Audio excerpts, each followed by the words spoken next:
নমস্কার বন্ধুরা, কেমন আছো তোমরা সবাই? আশা করি তোমরা সবাই অনেক ভালো আছো। আমি শম্পা, তোমাদের ভালোবাসায় আর ভগবানের আশীর্বাদে আমিও অনেক ভালো আছি। আজকে সকালটাই শুরু হয়েছে ভগবানের নাম নিয়ে, যেটার ব্যতিক্রম কখনোই হয় না। তো তারপর সকালবেলা নাস্তা টাস্তা শেষ করে দুপুরের রান্না বসিয়ে দিয়েছি। আর আজকে দুপুরের রান্নায় খুব কম করে রান্না হবে, কারণ বাসায় আজকে খাওয়ার লোক মাত্র দুজন, সেটা হচ্ছে আমার শ্বশুর আর দেবর। তো তাদের জন্য ডিম রান্না করতে বললেন শাশুড়িমা, আর তাই ডিম রান্না বসিয়ে দিয়েছি। আমি একসাথে এই ডিম আর আলু পেঁয়াজ একসাথে ভাজি। তো যেটা দেখে আমার শাশুড়িমা মাঝে মাঝে আমাকে বলেন যে কেন সব কিছু একসাথে ভেজে তারপর রান্না করো।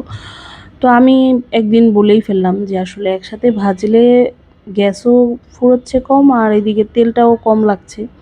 যদি আমি আলাদা ডিম ভাজি, আলু ভাজি, তারপর আবার পেঁয়াজ ভাজি, তাহলে কি হবে, গ্যাস লাগবে, আবার এদিক দিয়ে আমার তেলটাও তো লাগছে। তো এই কথা বলাতে আমার শাশুড়িমা হেসে দিলেন আর বললেন যে মানে এটা একটা কথা। তো যাই হোক, এরকম টুকটাক মজা তো আমরা করতেই থাকি। আর আমাকে বাসার সবাই মনে করে কি বলেই আমি কৃপণ। তো এটাতে আসলে আমি কষ্ট পাই না, জীবনে কৃপণ হওয়ারও দরকার আছে, তবে সব ক্ষেত্রে নয়, এটাও ঠিক কথা। তো এখানে আলু ভেজে এবার পেঁয়াজ ভাজা ভাজা করে একদম সুন্দর মতন ভাজা ভাজা করে দেবো। আর যেহেতু আমি নুন আর হলুদ আগেই দিয়ে দিয়েছি, তাই এটা ভাজা ভাজা হতে যতক্ষণ লাগে আর কি, ততক্ষণ পর্যন্ত তোমাদের সাথে একটা কথা শেয়ার করি। তো প্রতিদিনই তো তোমাদের সাথে আমি টুকটাক গল্প করতেই থাকি, তো আজকেও তাই করব। তো পরিস্থিতি কথাটা আজকে যেটা বলবো, পরিস্থিতি আসলে সত্যি মানুষের জীবনে আসা দরকার। যে কোনো পরিস্থিতি থেকেই মানুষ অনেক কিছু শিখতে পারে।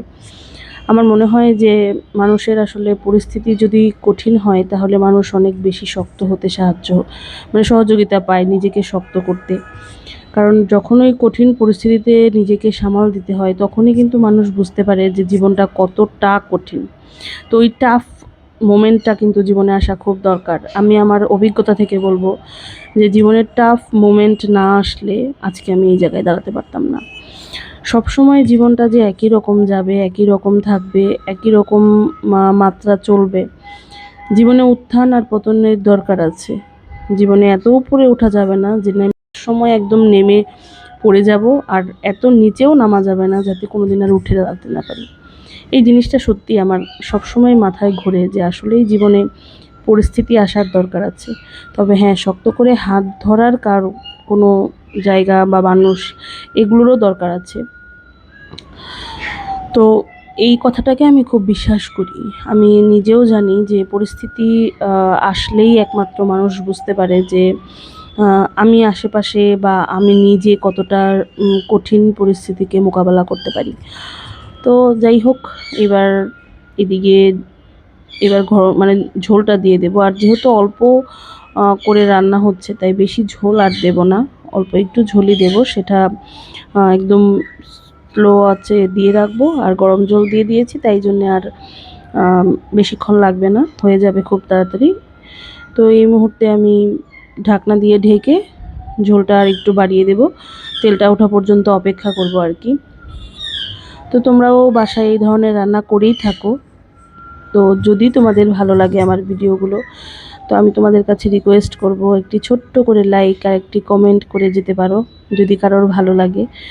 আর অবশ্যই শেয়ার করতে ভুলো না, কারণ একটু একটু করে তোমরা সাপোর্ট না করলে হয়তো আমি এগিয়ে যেতে পারতাম না।